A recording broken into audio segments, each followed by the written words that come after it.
नमस्कार दोस्तों, मैं हूं आप लोगों का दोस्त अक्षय किरणवाल। इस वीडियो के माध्यम से आपके बीच आने का एक उद्देश्य है आरपीएससी के वो सफल छात्र जिन लोगों ने मेंस की परीक्षा 2018 में जो 18 आरपीएससी हुआ था, आरएएस का एग्जाम हुआ था, जो उसमें सफल हुए हैं।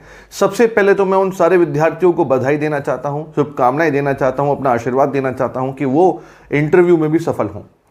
अगर हम आज के समीकरण की बात करें तो आप जानते हैं कि समीकरण बहुत बदल चुका है और कोरोना की वजह से जो पैंडेमिक सिचुएशन उत्पन्न हुई है हमारे समाज में, हो सकता है कि आपके इंटरव्यू में थोड़ा सा देरी आए, थोड़ी सी देरी हो सकती है।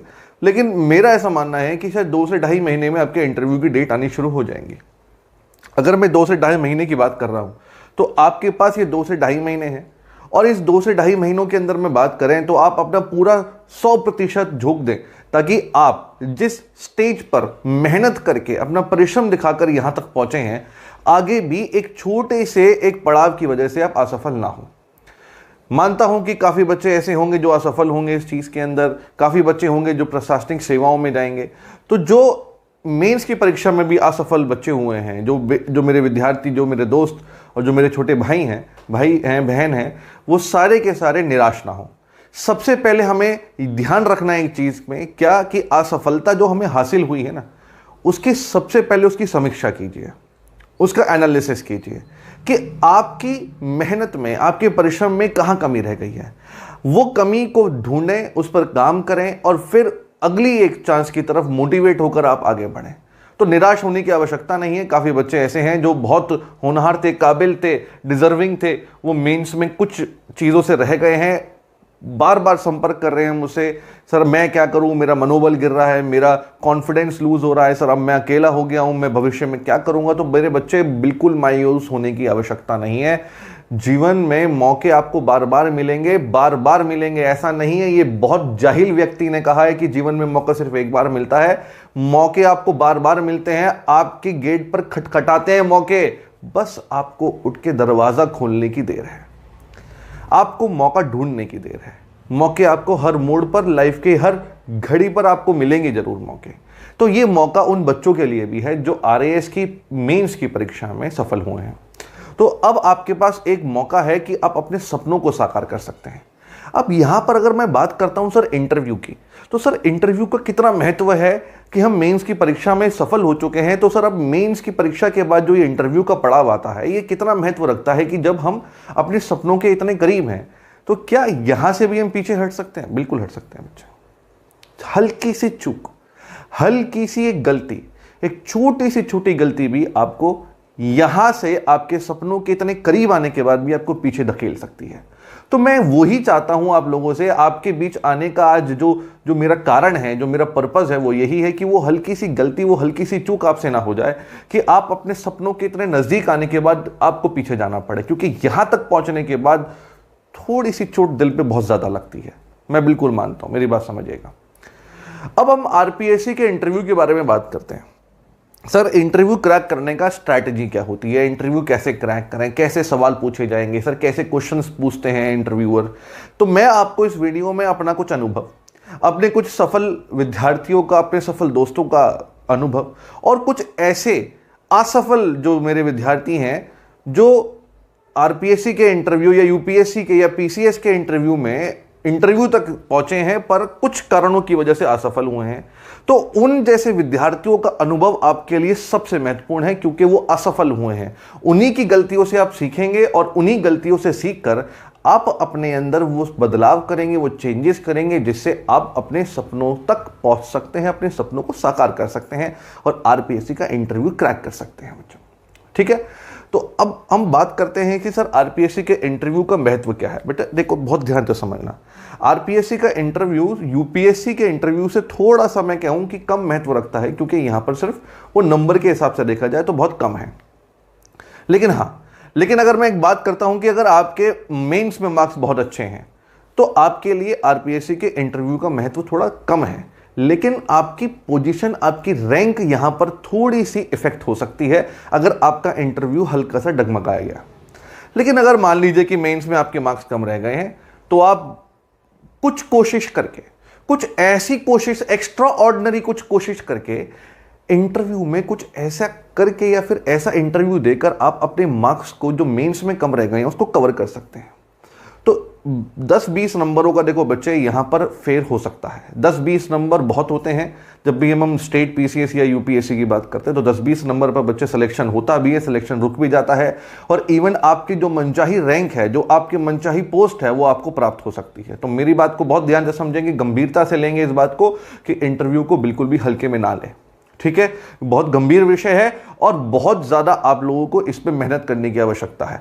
मेहनत कैसी मेहनत बेटा, अभी तक जो आप मेहनत कर रहे थे वो अलग डायरेक्शन में थी, पर इंटरव्यू की जब हम मेहनत की बात करते हैं तो उसका डायरेक्शन, उसकी दिशाएं, उसका निर्देश सब कुछ अलग होता है। अगर मैं यहां बात करता हूं इंटरव्यू में, तो सर इंटरव्यू में सबसे पहली चीज, प्राथमिक चीज कि सर वो चेक क्या करते हैं, क्या ये चेक करते हैं कि क्या वो काबिल है या नहीं है विद्यार्थी, वो कैंडिडेट क्या जो यहां तक इंटरव्यू तक पहुंचा है, क्या उसमें इतनी क्षमता है या नहीं है, योग्यता है या नहीं है। देखो बेटा मेरी बात समझना, आपका इंटेलिजेंस लेवल मेंस परीक्षा तक जज किया जा चुका है। आप कितने इंटेलिजेंट हो, आप कितने होशियार हो, ये सारी चीजें आपकी प्रीलिम्स और मेंस तक आप तक चेक कर ली गई है। अब इंटरव्यू का जो उद्देश्य होता है, जो मकसद होता है, उसके पीछे एक चीज छुपी होती है, वो ये कि जो विद्यार्थी, योग्य विद्यार्थी जो मेंस की परीक्षा, मुख्य परीक्षा और जो प्रीलिम्स की परीक्षा है वो पास करके जब इंटरव्यू तक पहुंचा है, कि वो कितना पॉजिटिव है, वो कितना सकारात्मक है, वो कितना एक्टिव है, वो कितना टैलेंटेड है, कितनी उसकी जवाबदेही है, जितनी उसकी हाजिर जवाबी है, कितना उसके अंदर कह लीजिए कि आप सिचुएशन को हैंडल करने का कितना उसके पास तजुर्बा है, या फिर उसके बात करते हैं कि वो कैसे हैंडल कर सकता है सिचुएशंस को।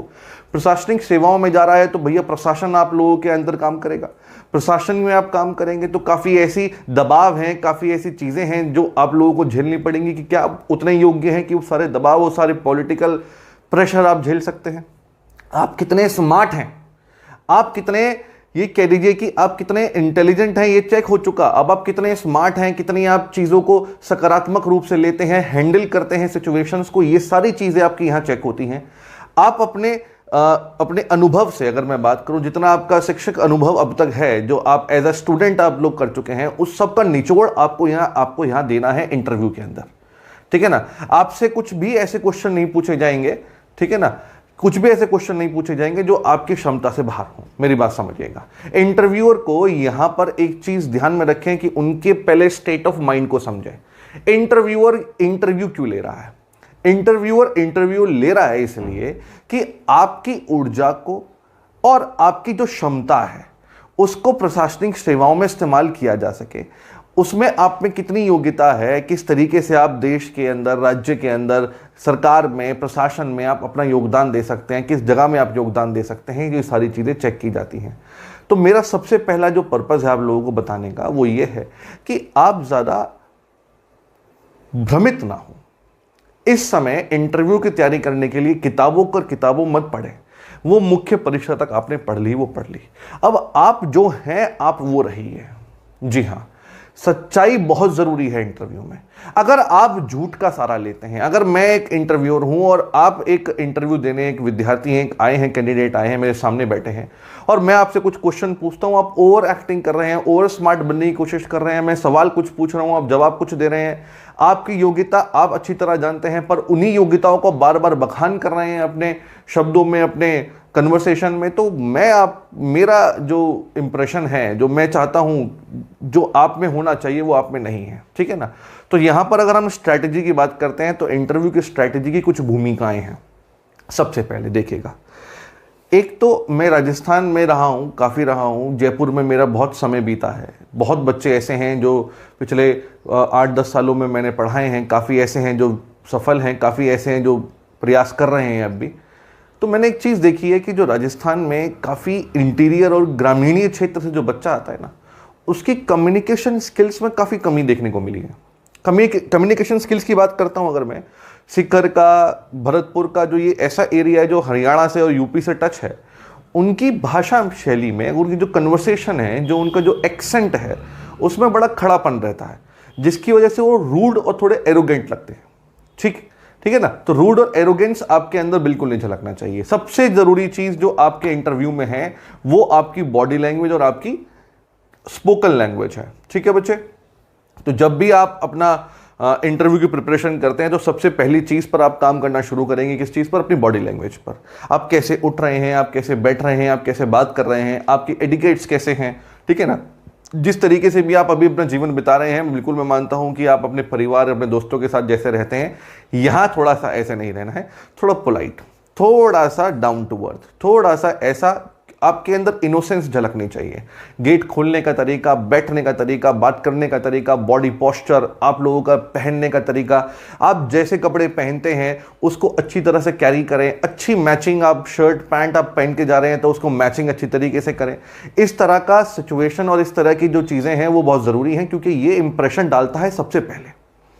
आपकी बोली वोली तो ये सेकेंडरी चीज़ें हैं। जब भी आप गेट खोलकर अंदर घुसते हैं इंटरव्यूअर के रूम में, तो आपको देखने के बाद ही ना, तो इंटरव्यूअर काफ़ी ऐसे अनुभवी इंटरव्यूअर्स होते हैं जो कई सालों से इंटरव्यू ले रहे हैं। काफ़ी ऐसे हैं जो यूपीएससी और कहीं स्टेट पीसीएस में बैठते हैं। तो मेरी बात समझिएगा ध्यान से, वो आपके चलने के, आपके गेट खोलने के, आपके बैठने के तरीके से ही आपको भनप लेते हैं, आपको भाप लेते हैं कि इस व्यक्ति में, इस बच्चे में कितनी जान है, कि कितना आगे तक जा सकता है। तो मेरी बात समझिएगा, गेट खोलने से लेकर कुर्सी में बैठने तक का ये एक ऐसा सफर है जिसमें आपका इंटरव्यू की कुछ ऐसी परसेंटेज में अगर ले लूं, 40% में ले लूं, आपकी भूमिका रखती ही रखती है। समझ रहे मेरी बात को? तो 100 में से 40% आपकी बॉडी लैंग्वेज, क्योंकि आपकी जो बॉडी लैंग्वेज है सबसे पहले वो गेट खोलकर उस कुर्सी पे बैठने तक के लिए आपको बहुत ज़्यादा गौर किया जाएगा। सब आपको घूर घूर के देखेंगे, पर ध्यान रखिएगा यहाँ कॉन्फिडेंस लूज नहीं करना, ठीक है ना।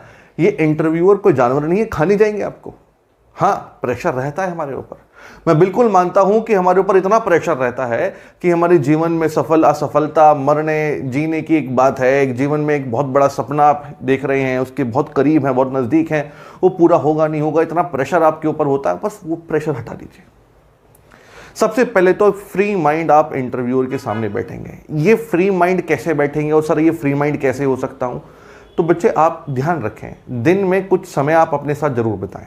एक तो व्हाट्सएप और ये फेसबुक, ये सोशल मीडिया आपका ना जो टाइम है वो चूस लेता है। इनसे थोड़ा सा दूर रहिए, ठीक है ना।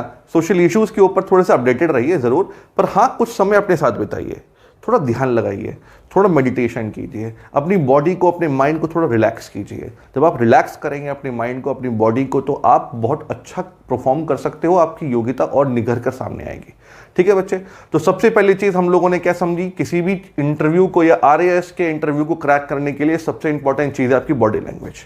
बॉडी लैंग्वेज के बाद आपकी कम्युनिकेशन स्किल्स। अगर आप थोड़ा अक्खड़ में बोलते हो, अगर आप थोड़ी खड़ी भाषा बोलते हो, तो हाँ बिल्कुल ये परवरिश का और हमारे वातावरण जो जिसमें हम रहते हैं, अपना जीवन बिताते हैं, ठीक है ना, ग्रामीण पृष्ठभूमि से हम लोग काफ़ी ऐसे हैं जो बिलोंग करते होंगे, तो ये हम लोगों का स्वभाव है।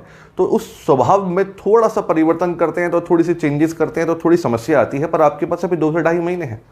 अगर 2 से ढाई महीने हैं तो समझिएगा ध्यान से, आपको थोड़ी सी अपनी हिंदी की भाषा जो है, वो थोड़ी हिंदी की जो शैली है आप लोगों की बोलने की, उसमें थोड़ा सुधार करने की आवश्यकता है, ठीक है।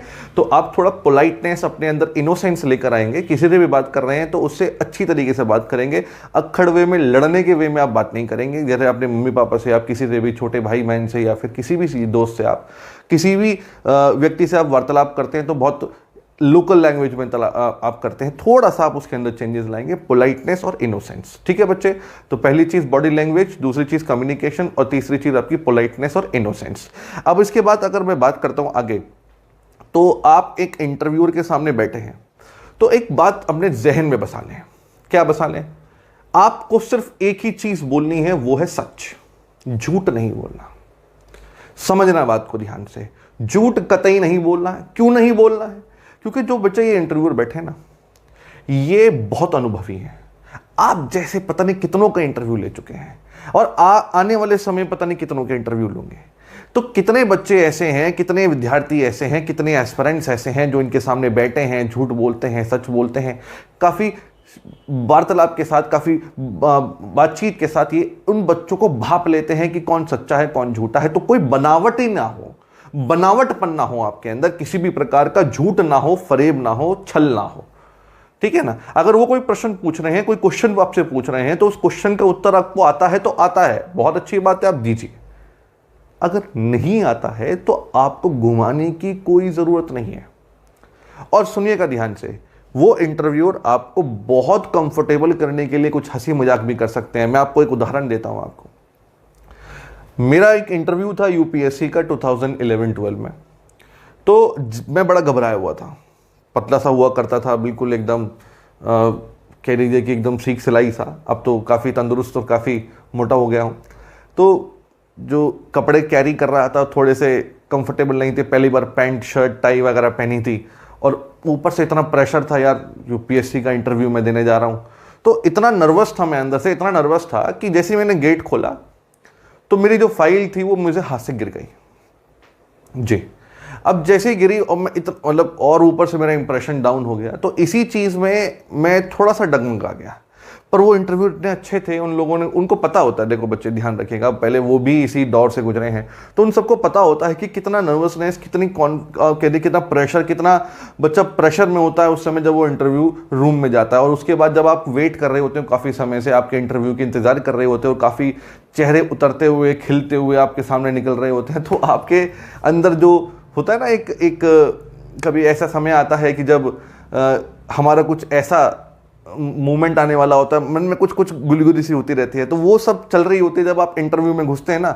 जब इंटरव्यू रूम में आप घुसते हैं तो वो नर्वसनेस आपके चेहरे पे, आपके दिमाग पर, आपकी आंखों में दिखाई पड़ता है, बिल्कुल पड़ता है। पर वो इंटरव्यूअर बहुत अच्छे होते हैं, इंटरव्यूअर बहुत सारे अच्छे होते हैं। वो सारे के सारे लोग आप लोगों को कंफर्टेबल करने के लिए हंसी मजाक कुछ ऐसी बात बोल लेते हैं जिससे आप उनसे फ्रेंडली हो सके, एनवायरमेंट से फ्रेंडली हो सके, आप आराम से बैठें, उससे बातचीत करें। ठीक है बच्चे, तो ये आप लोगों को ध्यान में रखनी है चीज़ें, ठीक है ना, कि आप लोग पोलाइट रहें, कॉन्फिडेंट रहें, लैंग्वेज बहुत अच्छी रहे, पोलाइट लैंग्वेज रहे, एकदम बॉडी लैंग्वेज अच्छी रहे, जो कपड़े पहन के जा रहे हैं एकदम बिल्कुल वेल ड्रेस्ड हो, क्रीज बनी हुई हो, शर्ट की पैंट की मैचिंग हो, कुछ अटपटा पहन के बिल्कुल ना जाए। ठीक है, इसके बाद अगर मैं बात करता हूँ, उसके बाद आपकी कम्युनिकेशन स्किल्स। आप हिंदी में बोलते हैं, आप इंग्लिश में बोलते हैं, अगर वो हिंदी में पूछ रहे हैं तो आप हिंदी में जवाब देंगे, वो इंग्लिश में पूछ रहे हैं तो आप इंग्लिश में जवाब देंगे, जिससे भी आपने अपना एक मुख्य परीक्षा दी होगी। ठीक है ना, अगर आपने मुख्य परीक्षा दी है इंग्लिश से तो आपसे वो इंग्लिश में क्वेश्चंस पूछेंगे। ठीक है ना, उसके बाद अगर मैं बात करता हूँ वो हिंदी में पूछ रहे हैं तो आप हिंदी में सवाल का जवाब देंगे। ठीक है, तो उनकी भाषा को समझिए, उनके क्वेश्चन को पहले परखिए, सुनिए, बी ए गुड लिसनर, ये बहुत अच्छी चीज़ है। बी ए गुड लिसनर, किसी भी चीज़ के अंदर ना हबड़ा दबड़ी नहीं रहनी चाहिए। आप में ऐसा ना हो कि एक शब्द आपने सुना उसके तुरंत जवाब देने लग गए। आप पहले सुनिए, आप उनके क्वेश्चन को समझिए, उनके क्वेश्चन को खत्म होने दीजिए। जब उनका क्वेश्चन खत्म होगा आप उसका एनालिसिस कीजिए 1 मिनट और कुछ सेकंड, और उसके बाद आप उसका जवाब दीजिए। आता है तो, नहीं आता है तो आप बोल सकते हैं कि सर इसका मुझे उत्तर नहीं पता, आप मुझे कुछ और प्रश्न पूछ सकते हैं। वो बिल्कुल पूछते हैं, वो बहुत ज़रा आप लोगों से फ्रेंडली रहेंगे। ऐसा नहीं है कि वो घर से क्वेश्चन लिख के आ रहे हैं या मुझे जानते हैं कि अक्षय आएगा तो मैं अक्षय से यही सवाल पूछूंगा, मैं तो इससे सारी खुंदस निकालूंगा। नहीं भाई, ऐसा कुछ नहीं है। ठीक है ना, तो ऐसा नहीं है कि वो आपसे कुछ कठिन सवाल पूछेंगे। सवाल वो पूछेंगे जिसमें आप कंफर्टेबल हो और आप जिस चीज़ के बारे में आप उन्हें बता रहे हैं। क्रॉस क्वेश्चनिंग भी उसी के बेसिस पर होती है, मैं उस पर अब आगे आता हूँ। अब आती है सबसे इंपॉर्टेंट चीज़ यहाँ पर, डिटेल एप्लीकेशन फॉर्म के ऊपर। अगर मैं बात करता हूँ यहाँ पर डिटेल एप्लीकेशन फॉर्म, जो आपका डेफ होता है वो सब कुछ होता है भाई, पूरा इंटरव्यू इस पर डिपेंड होता है। ये तो अब बेसिक चीजें मैंने आप लोगों को बता दी थी। अब आते हैं हम थोड़ी सी एडवांस चीज पर। डेफ की जब भी बात करते हैं हम, वही आपका इंटरव्यू का आधार है, उसी के बेसिस पर आपसे इंटरव्यू में सवाल पूछे जाते हैं। अब इसके अंदर देखिएगा, आरएएस में, आरपीएससी में हो क्या रहा है पिछले कुछ सालों से, डेफ में आप लोगों का नाम नहीं होता, ना ही आपका रोल नंबर होता। जब आपका नाम और आपका रोल नंबर नहीं होता तो आपको एक कोड मिलता है। ठीक है ना, किसी तरह से कोई करप्शन, कोई भ्रष्टाचार ना हो अंदर। ठीक है, तो इस चीज को गोपनीय रखा जाता है, तो आप भी इसे गोपनीय रखें। ठीक है, जब भी अगर मैं बात करता हूं उस चीज की, किस बारे में, आप जब बैठते हैं अपना इंट्रोडक्शन देते हैं, सबसे पहला सवाल मैं कहता हूं कि मैक्सिमम इंटरव्यूअर यही पूछते हैं, अपने बारे में कुछ बताइए, अपना परिचय दीजिए, इंट्रोड्यूस योरसेल्फ। ठीक है, तो आपको यहां पर एक चीज ध्यान रखनी है, प्रेजेंस ऑफ माइंड का ध्यान रखना है। क्या कि यहां पर आपको अपना नाम और अपना रोल नंबर नहीं बताना। ठीक है ना, अपना नाम और अपना रोल नंबर आप नहीं बताओगे तो आप बहुत ध्यान से सुनेंगे, आप अपने कोड में बात करेंगे। आप किसके बारे में बात करेंगे, आप अपनी शिक्षा कहाँ से प्राप्त की है उसके बारे में बात करेंगे, आपने क्या शिक्षा प्राप्त की है उसके बारे में बात करेंगे, आपकी योग्यताएं क्या है उसके बारे में बात करेंगे, आपका इंटरेस्ट, आपकी हॉबी। ठीक है ना, तो ये सारी चीज़ें आप उनके बारे में बताएंगे। आप कहाँ से बिलोंग करते हैं ये आप बताएंगे, ठीक है ना। आप कैसे एजुकेशन के माध्यम से आए, जो भी आपका इंट्रोडक्शन होगा जो आप लिख रहे होंगे, ठीक है ना, इसके बारे में हम अलग से वीडियो बनाएंगे कि क्या क्या इंट्रोडक्शन में होना चाहिए, कि अपने आप को इंट्रोड्यूस करने से पहले किन किन बातों का ध्यान रखना चाहिए, वो सब चीज़ मैं आप लोगों को डिटेल में समझाऊंगा नेक्स्ट वीडियो में। ये वीडियो है बेसिकली स्ट्रैटेजी क्या होनी चाहिए, ठीक है, क्योंकि देखो बच्चे बहुत ध्यान से समझिएगा। मैं कई सारे बच्चे ऐसे हैं जो मेरे पास रेगुलर मुझसे कांटेक्ट में हैं, टच में हैं, जो पूछ रहे हैं सर इंटरव्यू में क्या करूं, मुझे सर इस क्वेश्चन का आंसर दे दो। देखो बेटा मेरी बात समझना, उस क्वेश्चन के आंसर में जो आप मुझसे पूछ रहे हैं उसमें क्या क्या होना चाहिए, क्या क्या ज़रूरी है, वो मैं आपको बता सकता हूं, पर मैं आपको पूरा आंसर लिख कर नहीं दे सकता, क्योंकि अगर मैं आपको आंसर लिख के दूंगा तो वो आंसर अक्षय ने लिख के दिया है, आपका क्या है उसके अंदर, ओरिजिनलिटी उसके अंदर नहीं होगी, ठीक है ना। तो ओरिजिनलिटी नहीं होगी, बनावटपन होगा, लिखा लिखाया आप पढ़ोगे तो वो कॉन्फिडेंस, वो सब चीज़ें नहीं आएंगी, ठीक है। तो आप जो हैं वो रहिए, आपको कोई किसी और दूसरे व्यक्ति को बनने की आवश्यकता नहीं, कोई और बनने की बिल्कुल भी आवश्यकता नहीं है। ओरिजिनलिटी लेकर आइए, बस थोड़े से चेंजेस अपने अंदर कर लीजिए। अगर आपके अंदर वो चेंजेस आ गए तो यकीन मानिएगा मेरी, आप आरपीएससी का इंटरव्यू तुरंत क्रैक कर सकते हैं, ठीक है बच्चे, तुरंत। अब हम आते हैं बच्चे एप्लीकेशन फॉर्म पर। तो उसमें काफ़ी चीज़ें आपके बारे में होंगी, आपका नाम नहीं होगा, आपका रोल नंबर नहीं होगा, कोड गिवन होगा, आपकी शिक्षक एजुकेशन होगी, आप कहाँ से बिलोंग करते हैं। अब आते हैं इसी डेफ के ऊपर जो सवाल पूछे जाते हैं। सबसे पहला सवाल तो आपसे पूछा जाता है, आप एजुकेशन जो आप लोग ले रहे हैं, जो आपने एजुकेशन ली है, जो आपकी ग्रेजुएशन हुई है, या फिर अगर आपने 10th-12th किसी स्ट्रीम से की है, उसके बाद आपने ग्रेजुएशन किसी और स्ट्रीम से कर ली, तो सवाल यहाँ से जरूर आएंगे। अगर आप मान लीजिए कि साइंस बैकग्राउंड से आप आए हैं, 10वीं 12वीं आपने साइंस बैकग्राउंड से कर ली है, उसके बाद अगर आप ग्रेजुएशन की तरफ बढ़ रहे हैं और ग्रेजुएशन में आप लोगों ने मान लीजिए कि आर्ट साइड ले ली, ठीक है, तो उसके ऊपर सवाल जरूर पूछे जाएंगे कि आपने स्ट्रीम क्यों चेंज कर दी, ठीक है। इसके साथ साथ अगर मैं बात करता हूं, आपसे सब्जेक्ट्स रिलेटेड भी क्वेश्चन पूछ सकते हैं। अगर आप कॉमर्स बैकग्राउंड से, अगर इंटरव्यूअर कोई कॉमर्स बैकग्राउंड से होगा तो आपसे सवाल पूछ लेगा सब्जेक्ट से संबंधित।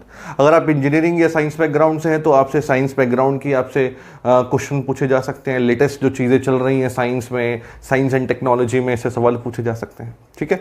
तो आपकी स्ट्रीम से, आपका जो सब्जेक्ट है उससे संबंधित जरूर क्वेश्चन पूछे जाएंगे। तो बी प्रिपेयर, आप तैयार रहिए उस चीज़ के लिए, थोड़ा सा अपना सब्जेक्ट बिल्कुल प्रिपेयर कर लें, ठीक है। इसके साथ साथ ग्रेजुएशन के ऊपर मैं देखता हूं कि काफ़ी बच्चे ऐसे हैं जो पिछले साल देकर आए हैं, मतलब काफ़ी पिछले सिनेरियो में देकर आए हैं क्वेश्चंस, मतलब इंटरव्यू। तो उस दौरान अगर मैं बात करूं, उन बच्चों से ग्रेजुएशन से संबंधित क्वेश्चन कम पूछे गए हैं। पर जो विद्यार्थी पोस्ट ग्रेजुएशन कर चुका है, जी हाँ, पीजी कर चुका है किसी सब्जेक्ट में, किसी चीज़ में, काफ़ी मैंने ऐसे देखे हैं बच्चे जो अपने पीजी को छुपाते हैं, अपनी पीजी को नहीं बताते हैं, ठीक है ना। तो वो ऐसा बिल्कुल ना करें। जो पीजी आपने की है, जो पोस्ट ग्रेजुएशन आपने जिस सब्जेक्ट में की है, अगर आपने एमबीए किया है, आपने कुछ भी मान लीजिए मास्टर डिग्री में एमसीए, या फिर कोई भी आपने कोई प्रोफेशनल कोर्सेज भी किए हैं, या फिर नॉर्मल एमए एमकॉम या कुछ भी किया है, तो आप उसके बारे में ज़रूर जिक्र करें, क्योंकि आपने वो किया है तो आपको उसके बारे में थोड़ी नॉलेज होगी, ठीक है। तो जब आपको उसके बारे में नॉलेज है तो आप उसके बारे में थोड़ा सा पढ़ लें, उसके बारे में जान लें, ठीक है। तो आप बहुत ध्यान से समझेंगे इस चीज़ को कि आप अपने एजुकेशन क्वालिफिकेशन जो आपने अभी तक ली है, ग्रेजुएशन, पोस्ट ग्रेजुएशन या 12वीं तक की, उसके बारे में, उसके ऊपर सवाल पूछे जा सकते हैं। अगर मैं उसके बारे में बात करता हूँ आगे, तो इस सर और क्या क्वेश्चन पूछे जाएंगे। उसके बाद जो आपका डेफ में सबसे इंपॉर्टेंट पार्ट होता है आपका, वो आपका एरिया जहां से आप बिलोंग करते हो, आपका जिला, आपका गांव, आपका शहर जिससे आप बिलोंग करते हो, जहां पर आप पैदा हुए हो, जहां आपकी शिक्षा हुई है, जहां आपका परिवार बिलोंग करता है, उस जिले के बारे में, उस डिस्ट्रिक्ट के बारे में आपको हर एक चीज़ पता होनी बहुत ज़रूरी है, ठीक है ना। एक एक चीज़, उसका इतिहास क्या है, कहीं जिस एरिया से आप बिलोंग करते हैं कि कहीं ऐसा एरिया तो नहीं है जहाँ पर बहुत पुराना इतिहास जुड़ा हो। और आप जानते हैं राजस्थान के काफ़ी ऐसे एरिया हैं जहाँ सर बहुत गौरवशाली इतिहास रहा है, ठीक है, ठीक। उसकी भूगोल आपको पता होना चाहिए, कैसी कृषि भूमि है वहाँ की ये पता होनी चाहिए, कौन कौन सी फसलें वहाँ होती हैं ये पता होनी चाहिए, कैसी मिट्टी है वहाँ की ये पता होना चाहिए, बारिश कितनी होती है ये पता होना चाहिए, कौन कौन से पर्वत से घिरा है आपका जो जिला है, वो कौन कौन सी चीज़ें ऐसी हैं जो वहाँ पर मुख्य रूप से हैं, ठीक। पर्यटन स्थल कौन कौन से हैं, कोई धार्मिक स्थल हैं तो वो बहुत पता होने चाहिए आप लोगों को, कौन कौन से मेले लगते हैं आपको ये पता होना चाहिए, डेमोग्राफिक नॉलेज भी आपको होनी चाहिए, सेंसस के बारे में आपको आपके ज़िले के बारे में होना चाहिए, कितना सेक्स रेशो है, कितना आपका लिटरेसी रेट है, कितना मृत्यु दर है, कितना जन्म दर है, ये आपको हर एक चीज़ आपके ज़िले के बारे में पता होनी चाहिए। इवन आपको ये तक आर्थिक रूप से जो आपका जिला है वो कितना संपन्न है ये भी पता होना चाहिए, कितनी गुंजाइशें हैं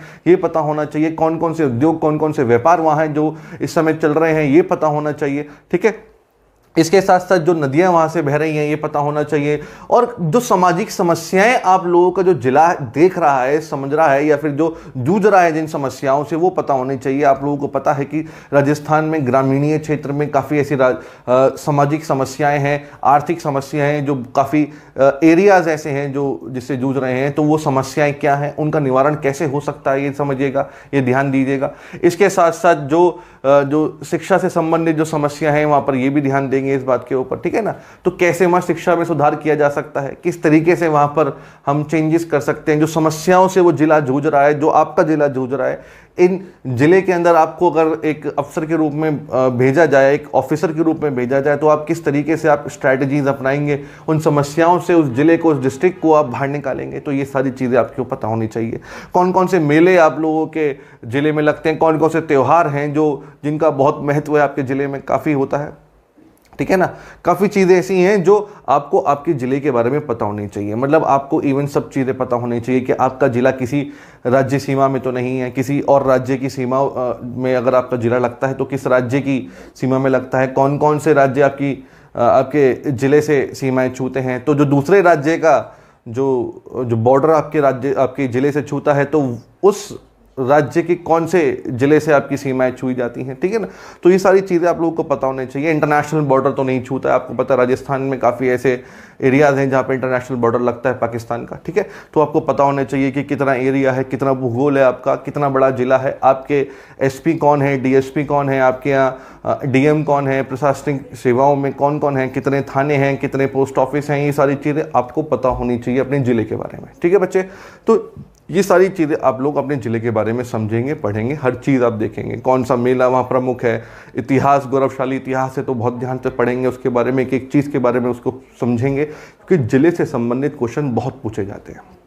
ठीक है ना, तो सारी चीज़ें आप पढ़ेंगे इसके बारे में। इसके साथ अगर मैं बात करूँ राजस्थान की समस्याओं के बारे में आप समझेंगे, राजनीतिक जो घटनाक्रम चल रहा है उसके बारे में आप थोड़ा सा उसके ऊपर देख लें। अगर वो क्वेश्चन पूछता है कि जो उथल पुथल जो मच रही है राजस्थान में किसी भी प्रकार की, तो उसमें आपके दृष्टिकोण क्या है, आपका उसके अंदर किस तरीके से, ठीक है ना, क्या भूमिका है। पर आप ध्यान रखेंगे, किसी भी राजनीतिक सवाल का आप उत्तर डिप्लोमेटिकली देंगे, एक पार्टी पक्ष में बिल्कुल नहीं देंगे। ध्यान रखेंगे, क्योंकि हो सकता है इंटरव्यू किसी पार्टी से बिलोंग करता हो या फिर कोई पार्टी का सपोर्टर हो, आप उसके अपोजिट बोल देते हैं तो थोड़ा सा यह फीलिंग हर्ट होने वाली बात होती है। ठीक है, तो आप डिप्लोमेटिकली देंगे। किसी भी सवाल पर आप जवाब दे रहे हैं तो अगर वो पॉलिटिकल और जातिवाद सवाल है तो आप बहुत ध्यान से समझेंगे, तो आप उसे पॉलिटिकली या फिर डिप्लोमेटिकली आप उसका आंसर जरूर देंगे। ठीक है, आप एक पार्टी पक्ष में या फिर एक किसी को क्रिटिसाइज करते हुए आप किसी को कुछ नहीं बोलेंगे। ठीक है, तो बहुत ध्यान से समझेंगे इस चीज़ को। राजस्थान के बारे में आप पढ़ें, राजस्थान का जो इतिहास है वो पढ़ें, राजस्थान की ज्योग्राफी है वो पढ़ें, राजस्थान की इकोनॉमी, सेल्स राजस्थान में क्यों फेल हो रहे हैं, स्पेशल इकोनॉमिक जोन क्यों फेल हो गए हैं, क्या और सुधार करने की आवश्यकता है, कैसी आर्थिक गतिविधियां चल रही हैं और टूरिज्म को कैसे अट्रैक्ट किया जा सकता है, राजस्थान में क्या क्या चीज़ें ऐसी हों जिससे विदेशी पर्यटक राजस्थान में ज़्यादा से ज़्यादा आएँ। ठीक है, किसी जगह पर अगर मैं बात करता हूँ, किसी ज़िले में किसी स्थान पर अगर मैं बात करता हूँ कि वहाँ पर पर्यटन की क्षमता है, ठीक, तो वहाँ पर उस पर्यटन को कैसे और बढ़ाया जा सकता है, ये सारी चीज़ें आप लोगों को, आपको राजस्थान अपने ज़िले के बारे में पढ़नी बहुत ज़रूरी है। ठीक है, इसके साथ साथ अगर मैं बात करता हूँ एग्रीकल्चर, मिनरल्स, ये सारी चीज़ें आप लोग ज़रूर पढ़ लें इसके बारे में। ठीक है, हॉबी, इंटरेस्ट आप लोगों का जो है उसके बारे में आप देखें कि आप क्या हॉबी है। हॉबी ज़रूर किसी ना किसी की कुछ ना कुछ होती है। अब हॉबी की अगर मैं बात करता हूँ तो आप जब डेफ लिखेंगे तो वहाँ हॉबी का ऑप्शन आता है, कई बार नहीं भी आता, तो आप कई सारे इंटरव्यू के ना मन में एक क्वेश्चन रहता ही रहता है कि भाई ये क्वेश्चन मुझे पूछना है कि आप चलो अपनी रुचि के बारे में, अपनी हॉबी के बारे में कुछ बता दीजिए। तो हॉबी अगर कोई कहे मुझसे, कई बच्चे ऐसे हैं जो कहते हैं सर हमारी तो कोई हॉबी नहीं है, ऐसा नहीं होता बच्चे, हॉबी हर किसी व्यक्ति की होती है। आप जब भी खाली समय में होते हैं तो आपको क्या करना पसंद करता है जिससे आपके मन को शांति मिलती है, आपके दिमाग को सुकून मिलता है। कुछ ना कुछ ऐसा इंटरेस्ट जरूर होगा, कुछ ना कुछ ऐसी चीज़ ज़रूर होगी जो आप रेगुलर करते होंगे। क्रिकेट पसंद करते हैं तो क्रिकेट के बारे में थोड़ा पढ़िएगा। जब आप लिखते हैं कि मुझे चेस खेलना पसंद है, या अगर आप कुछ भी हैं, मतलब आप एक मान लीजिए कि आप स्कूल में कभी कोई प्लेयर भी रहे हैं या कभी बचपन में खेले भी हैं, तो आप अगर वो लिखते हैं तो उसके बारे में थोड़ी सी नॉलेज जरूर ले लें, ठीक है ना। किससे संबंधित कौन से टूर्नामेंट कैसे होते हैं, कौन कौन से प्लेयर होते हैं, कितने प्लेयर होते हैं, कैसे रूल्स एंड रेगुलेशंस होते हैं उस गेम के, उस चीज़ के, ठीक है, तो वो जान लें। किताब अगर आपको पढ़नी पसंद है तो आपसे क्वेश्चन पूछ सकते हैं कि आपको कौन सी बुक पसंद है, कौन सी किताब आपने पढ़ी है, कौन से राइटर की किताब पढ़ी है, कौन सा राइटर आपको ज़्यादा पसंद है, तो उन राइटर के बारे में आप थोड़ा सा जानकारी लें। बात को सपोर्ट करने के लिए आपके पास उत्तर और आंसर जरूर होना चाहिए, ठीक है बच्चे। तो हॉबीज हो गई है, ठीक है, आप किसी प्रोफेशन में हैं, आप किसी एक सर्विसमैन में हैं, आप अभी कहीं पे कार्य कर रहे हैं, आप कोई काम कर रहे हैं, कहीं जॉब कर रहे हैं, ठीक है ना, या किसी गवर्नमेंट जॉब में पहले से ही हैं, तो उसके बारे में आप जानकारी ले लें, ठीक है। तो ये सवाल पूछे जाते हैं, कुछ ट्रेडिशनल क्वेश्चन रेगुलरली पूछे जाते हैं कि आपको RSQ बनना है, ठीक है, तो आपको RSQ आप बनना चाहते हैं, आप क्यू प्रशासनिक सेवाओं में आना चाहते हैं, तो काफ़ी ऐसे जो ट्रेडिशनल क्वेश्चन हैं जो बीच बीच में हर साल हर बार हर बच्चे से पूछे जाते हैं। हम आपको ही क्यों चुने, हम आपसे ही मतलब हम आपको ही RSQ बनाएं। आप आपके घर में कौन कौन RAS है, या फिर आपके घर में कोई प्रशासनिक सेवाओं में है तो या नहीं है, तो आप उनकी भूमिका आपके लाइफ में क्या रही है, आपका प्रेरणा स्रोत कौन है, आपके जीवन में आप किससे प्रेरणा लेते हो, आप किससे मोटिवेट होते हो। तो ये सारी चीज़ें हैं जो बेसिक क्वेश्चंस हैं जो मैं रेगुलर बेसिस पे मैं आप लोगों से डिस्कस करता रहूँगा। उसके जो आंसर कैसे होने चाहिए, क्या स्ट्रैटेजीज होनी चाहिए ऐसे उत्तरों को, ऐसे प्रश्नों के उत्तर देने में, आपको लोगों को मैं डिस्कस करता रहूँगा। इसके साथ साथ बच्चे, मेरे पास काफ़ी बच्चों के रेगुलर फ़ोन और मैसेजेस आते रहते हैं कि सर ये पूछने के लिए कि सर करंट अफेयर कितनी पढ़ें, कहाँ से पढ़ें। बच्चे देखो, एक बात सुनिएगा, कितनी और कहाँ से तो एक बात अलग है। पहले देखिए कि करंट अफेयर में क्या पढ़ें। सबसे पहले आप समझिएगा, इंटरनेशनल करंट की तरफ आते हैं हम। इंटरनेशनल करंट में आपको सबसे इंपॉर्टेंट चीज़ है जो रिसेंटली इंडिया के साथ काफ़ी देशों की भूमिका रही है। आप जानते हैं कि इस समय कोविड-19 का क्राइसिस चल रहा है, एक बहुत कह लीजिए कि एक बहुत बड़ी आपदा है पूरे विश्व में। जो ये आपदा पूरी दुनिया देख रहा है, इसमें भारत एक वैश्विक गुरु की भूमिका के रूप में निकला है। कैसे, क्या किया है भारत ने ऐसा, कैसे वो भारत दवाइयाँ अपने यहाँ से सप्लाई कर रहा है, भारत का अमेरिका के साथ संबंध इतना तेजी से बढ़ता जा रहा है, अच्छा होता जा रहा है, इजराइल के साथ अच्छा हो रहा है। आज आपने देखा होगा कि भारत और चीन के बीच में विवाद हो गया, भारत और चीन के बीच में एक इवन युद्ध तक हो सकता था, मतलब बीच में रुक गया। काफ़ी सारी चीज़ें ऐसी हैं जो बातचीत से निपट गई हैं, पर मान लीजिए कि दो देशों के बीच में तकरार और दरार तो आई गई है, संबंधों में कुछ ना कुछ तो जरूर खटास आ गया। तो उसमें भारत की किस किस देशों ने साथ दिया, किस तरीके से साथ दिया, ठीक है ना, तो किस तरीके की भूमिका भारत निभा रहा है, विदेश मंत्रालय किस तरह की भूमिका निभा रहा है। पाकिस्तान के साथ संबंध खराब हो रहे हैं, व्यापार रुका पड़ा है, तो व्यापार को कैसे बढ़ा सकते हैं, संबंध कैसे सुधार सकते हैं, क्या क्या चीज़ें होनी चाहिए, इसका पूरा डीप एनालिसिस आपके बीच में होना चाहिए, ठीक है ना। अभी RCEP से भारत बाहर हो गया है, ठीक है, तो इस तरीके से हम कैसे करें सर, जिस भी देश के साथ हम जो हमारा देश है वो किसी भी देश के साथ अगर फ्री ट्रेड एग्रीमेंट करता है, ठीक है, तो फ्री ट्रेड एग्रीमेंट में सर हमेशा लॉस होता है हम लोगों को, हम डेफिसिट में रहते हैं, हम घाटे में रहते हैं। हम ये उद्देश्य से करते हैं कि हमारा फ्री ट्रेड एग्रीमेंट हो गया है तो हमारा व्यापार बढ़ेगा, हमारा एक्सपोर्ट बढ़ेगा, पर होता क्या है इसका उल्टा, वो देश हमारे देश में ज़्यादा व्यापार करता है और हम उस देश के व्यापार पर निर्भर हो जाते हैं, जिससे हमें हमेशा घाटा रहा है। तो सर ये सारी चीज़ें आप लोगों को पता होनी बहुत ज़रूरी है, ठीक है ना। तो वर्तमान में पूरे इंटरनेशनल रिलेशंस में, इंटरनेशनल पॉलिटिक्स में क्या क्या चल रहा है, ये सारी बातें, ये सारी चीज़ें आपके बीच में होनी बहुत ज़रूरी है, आपको ध्यान में रखनी बहुत ज़रूरी है। इसके साथ साथ देश के अंदर क्या चल रहा है, योजनाएं आपको पढ़नी है, सामाजिक योजनाएं पढ़नी है, आर्थिक योजनाएं पढ़नी है, ठीक है ना, जो सरकार के द्वारा चलाई जा रही हैं। आत्मनिर्भर प्रोग्राम है, गरीब कल्याण योजना है, कोविड-19 में सरकार के द्वारा कितने अनाज कैसे दिए गए, राज्य की योजनाएं क्या हैं, ठीक है ना, केंद्र का राज्य की भूमिका क्या है, ये सारी चीज़ें आपको पता होनी चाहिए। और जो भी राजनीतिक उथल पुथल राजस्थान में हो रखी है ये आपको पता होनी चाहिए। तो स्टेट करंट अफेयर भी आपके लिए बहुत ज़रूरी है। काफ़ी ऐसी योजनाएं हैं, काफ़ी सारी ऐसी नेशनल और स्टेट योजनाएं हैं जो मैं आपके बीच में अलग अलग वीडियो के माध्यम से आपको डिटेल में उसका एनालिसिस समझाऊंगा, उस डिटेल में उसकी सारी समीक्षा करूंगा।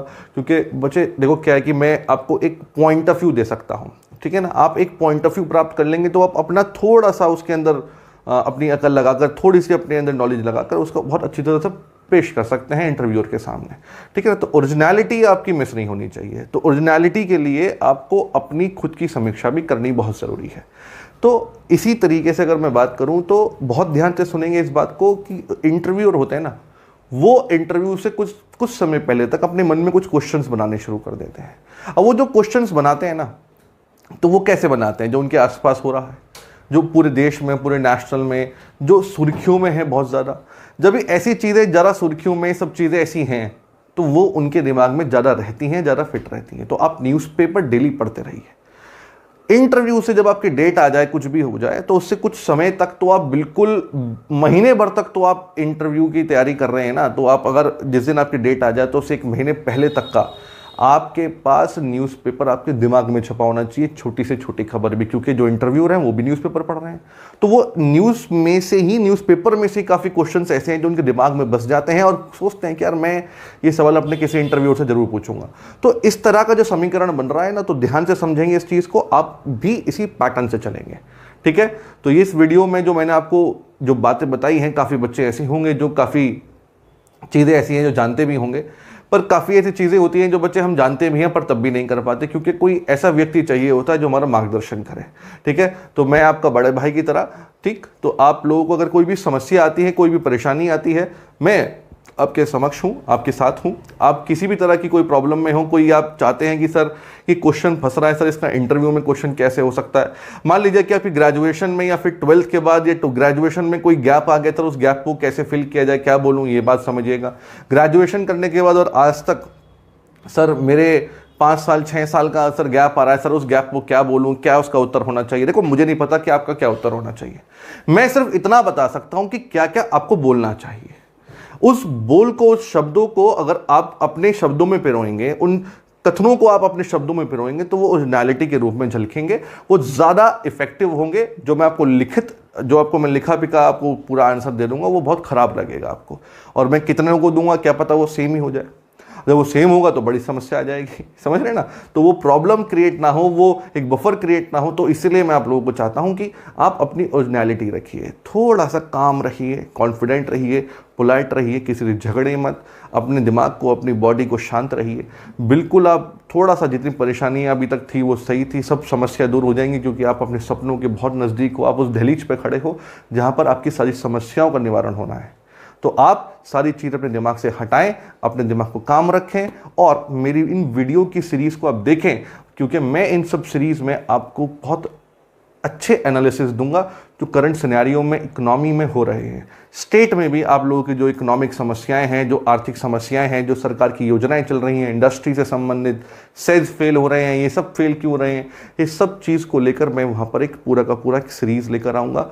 आप इसी प्लेटफॉर्म पर मुझसे बने रहिए, और मैं चाहता हूं कि आपकी कोई फीडबैक हो, अगर कोई प्रश्न हो तो आप मुझे ज़रूर बताएं। ठीक है ना।